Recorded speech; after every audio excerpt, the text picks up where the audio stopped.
Okay, so everybody, welcome to a special edition of Taff's Word. Special mainly because this is one where you haven't got to see my ugly mug. Basically, we're going to be talking over the ratings of all of Newport County's players in the upcoming version of FIFA, which is FIFA 18. Just to give you an insight of what to expect as you play the game, Ultimate Team and in career mode or whatever other mode you play.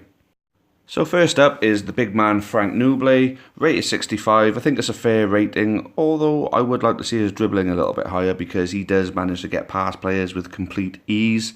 Although his physicality does play a big part in that, I'm pretty happy with this rating. Okay, so a 63 rating for Mark O'Brien is fair as an overall rating, although I think his pace is a little bit lower than it should be, and his defensive ability is a lot lower than what it should be. He's a very, very clever defender, and I don't think he's as slow as a 56 pace, although his physicality is good. I'm particularly happy with the rating for Shawn Regan. I mean, you look at everything on there, it sums him up as a player, and I think he is a very, very underrated player in real life too, so I'm glad that FIFA have gone fair with him on this one.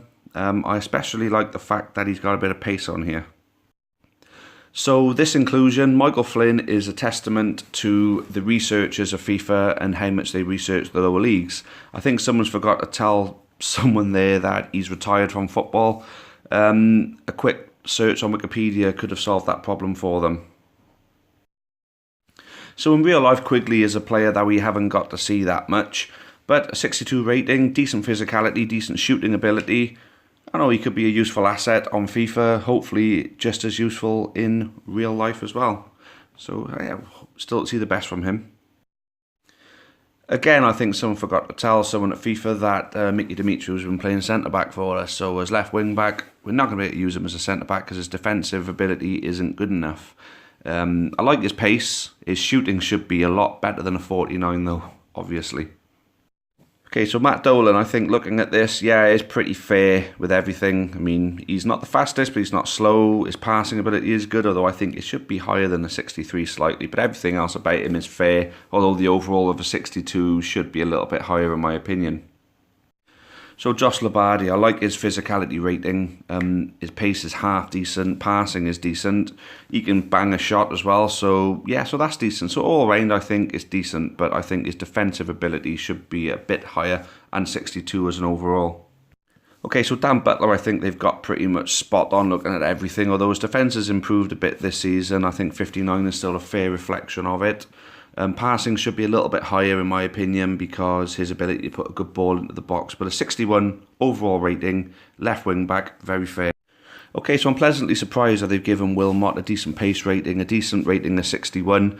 Although I would like to see him as a right wing back because looking at it, we are going to be a bit short on the right hand side because of it. Hopefully he'll be interchangeable, but yeah, pretty fair for his rating on this one.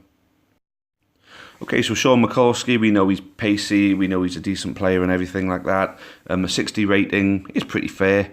His shooting, 56, well, we've only ever really seen him score tap-ins. So as a player, we haven't seen his full potential yet, so 60 for now, that'll do for me. So Giraldo Martin, a player that linked up well with Lamar Reynolds in the pre-season. Left midfielder, although also going to be used as a left wing back, I think, in real life. Still to see more from him, so a 60 rating, that'll be fine for us. Okay, so Aaron Williams, I think that's a fair rating of 59. He's out on loan at the moment, doing well at Brackley. He just scored a hat-trick the other night. I think looking at all his ratings, I don't really think you can pick the bones out of this one. 59 is about as fair as it gets, you know, with potential to get better. So this is a good example of where FIFA can get things hideously wrong. Amond should be much higher in a lot of different areas. A 58 overall rating is very unfair. He is much, much, much better than this. I think they're looking at him more for his days in non-league, not realising he's Football League now. So another example here, Ben White is only rated 58. He's an aspiring Premier League player. He's showing great signs of that at the club at the moment. And I think a 58 rating is an extremely poor research example for him. 58 is awful. His defending is much better than a 56 too. Okay, so Jazzy Barn and Bob's rating of 58. It's not a lot you can really argue with on this one, although he should be looked more as a right wing back than just a right back. He is a good player going forward, but 58, with potential to do better, I think that's fair. Another one where I completely disagree, thinking they've completely underrated a player here, Scott Bennett. Only a 58, 46 pace, only 57 defensively, only 65 physically. They've got it all wrong on this one. These FIFA researchers don't really watch a lot of games. And there you go, another one. Reese Cole, only a 57. He's a free kick specialist, so his shooting only being 57. They don't watch a lot of lower league games, EA Sports. I think they should endeavour to do so they can get things a little bit more accurate, because again, another poor example right here.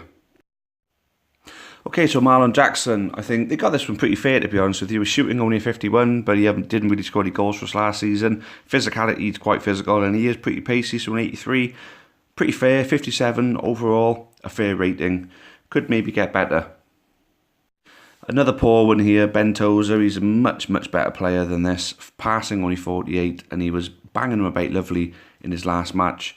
Physicality is about right, and everything else is about right, but passing should be a lot higher, and 57 should be much higher than that too. Okay, so Tom Owen Evans, I'm really disappointed with this one. I was thinking a minimum of 58 for him on this version. But to say he's young, you can get better if you've got him on career mode, but it's no good to use him as a county player on Ultimate Team. I think they've got it all wrong with him. Completely wrong. Really, really poor one. Although Pipey's coming to the end of his career, I still like how they got his physicality and his pace up. But everything else, defensively, he's much better than a 47. And as a 56 rated, I think he should be a minimum of 58 on this version, because he showed such great signs last season and so far this season. Now, I know they haven't watched Lamar Reynolds play before, because a 77 pace is pretty shocking. He's our fastest player. I was thinking he was going to be one of the 90 plus pace players, but obviously it just goes to show EA Sports do not do their homework at all. Okay, so not a lot can be said about Toure. We haven't really seen him that much, so we can't really say anything about this rating, although he's young enough for us to be able to improve him, but 54 pace is extremely poor to give a youngster with his potential.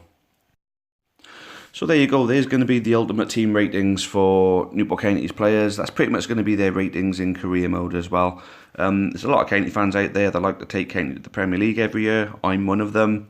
As you can see, some of the shots here are from career modes that I've done, that I've managed to find on Google. But there we go. I think EA Sports need to start doing their homework more in the lower leagues. That's my feedback to them. For everyone else, hope you enjoyed the game. Thank you very much for watching.